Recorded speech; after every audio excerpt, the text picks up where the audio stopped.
Come on up, Jocelyn.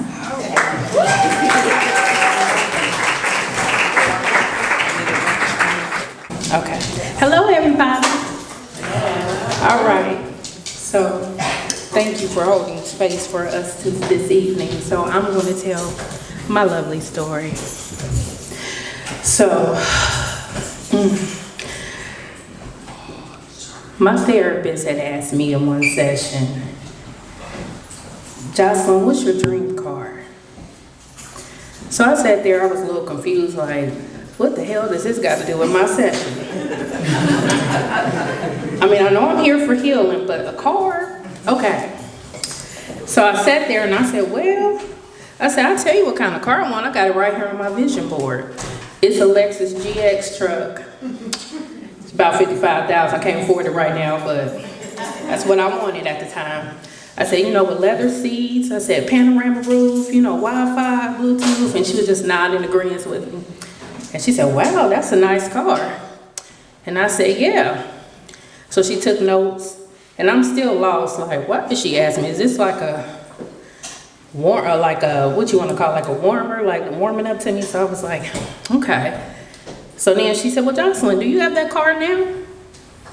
I said, no. And so she said, well, how's your life without that car? So I was like, I'm good. I get around. I got a nice, decent car now. I get around. And she said, well, you're still not answering me. How's your life? And I said, for the most part, it's great. It could always be better. I'm getting to where I need to get to. So then she took a break. She took some notes. And then she said, well, Jocelyn, do you realize that's how your life is without your father? And I paused. I was like, damn. I didn't think about that. So that moment cracked open a moment within me. It had me realize that I was like driving throughout life, not paying attention to who was next to me. It was like I was just like on autopilot. So then when I left that session, I drove home. Remember, I called my mom and I was a little triggered because I was like, yeah, but I still want my father. I still want a relationship with my father. And she's like, that's not understand, but you're doing the right thing. Keep going to therapy. So all of a sudden I could just see when I was in the second grade. I remember I had this royal blue dress on with a Peter Pan collar, if y'all remember them ugly dresses. And I remember my mom put 100 ponytails in my hair with all these different color hairballs. And every time I moved my hair, you could just hear click, click, click, click, click, click, click. So I remember I was on the bus that day.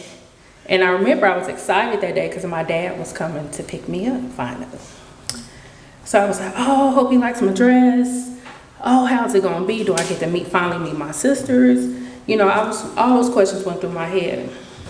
So I remember at lunch, I sat next to my friend Shawan, and I said, my dad's coming to get me today.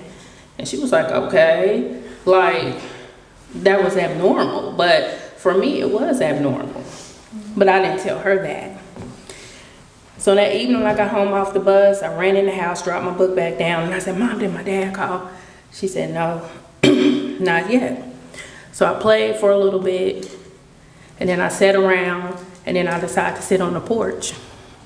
So my dad, he was a man that had a whole bunch of cars, but his main car was this Lincoln Mark something. I can't remember. I just remember it was a Mark something.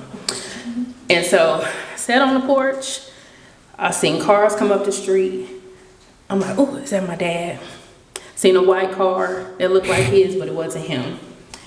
Then I was like, oh, here come a van. I know my dad got a van.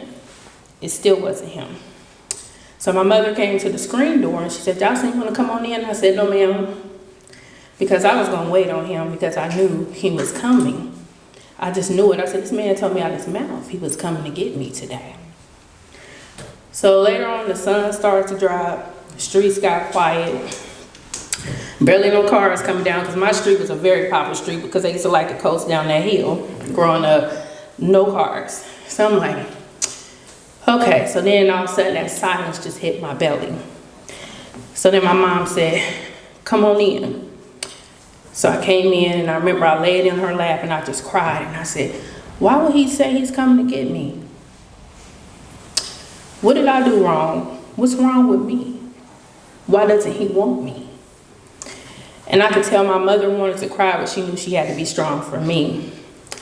So as she brushed against my head, she said, Jocelyn, she said, it's not your fault. She said, you are loved. You're not missing nothing, and you damn sure ain't missing a beat. She said, God's gonna deal with him. So that right there formed how I seen love. So then I transitioned to my preteens, good old preteens.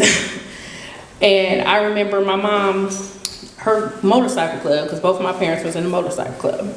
It was some bike function, family function, so we were all just walking around, and just so happened my father appeared. So he walked over, he came and got me, he said, you want to go get a pop? I said, sure, because I loved me an Orange Sun Kids when I was a kid. So we walked around, and so I remember this couple came up talking to my dad, and they was like, oh, is this your daughter? He said, yeah. She's like, oh, she looked just like you. And that just lit me up inside, because I was like, wow, I feel seen by my dad. So then, all of a sudden, I got this big ball of courage, you know, the preteen courage, where we want to speak our mind. And I said, Dad, can I talk to you? So he said, sure. So I just started to tell him how I felt. I said, you know, you need to help my mom more. You need to come get me. I would love to see my sisters, you know, blah, blah, blah. I'm just going through it.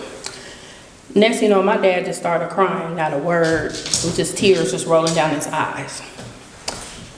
And then all of a sudden, he disappeared.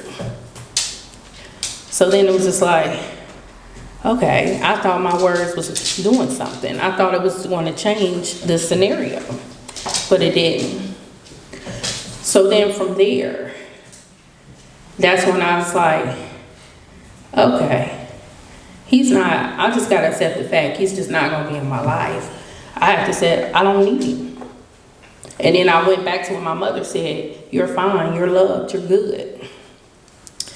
But then I still had that silent question in my head, like, why was I not enough for him to stay?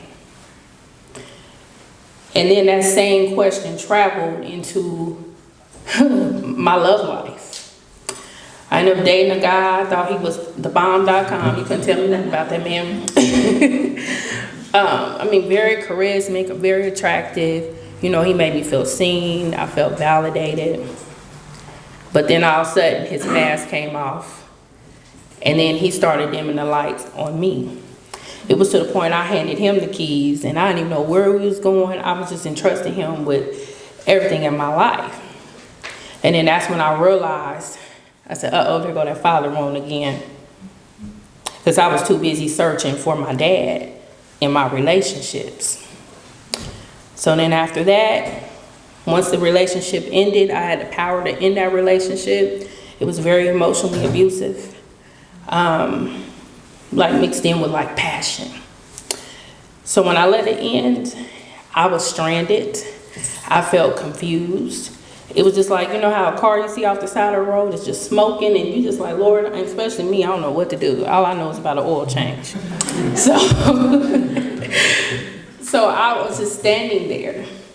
So then that's when I realized that love and success is a luxury room. It's very expensive to maintain. And it looks good, it's shiny on the outside, but you know how on the inside, you feel like crap. And that's how I was feeling. So I got tired of walking around looking like I'm healed. I actually wanted to be healed. So that's how we got to therapy again. And it helped me trace that road back to the girl that sat on that porch that was looking to be chosen. And I had to accept, I had to start choosing me first. So when that wound sometimes would whisper, you're not enough or you're not good enough, I had to tell myself, I am enough. I am worthy. I am deserving. So now, I just continue to go on. I'm no longer sitting in that dark space. I'm now walking in peace. And I continue to just go on and just realize that I'm good. I'm really at peace. So now, guess what, y'all? That was my dream ride.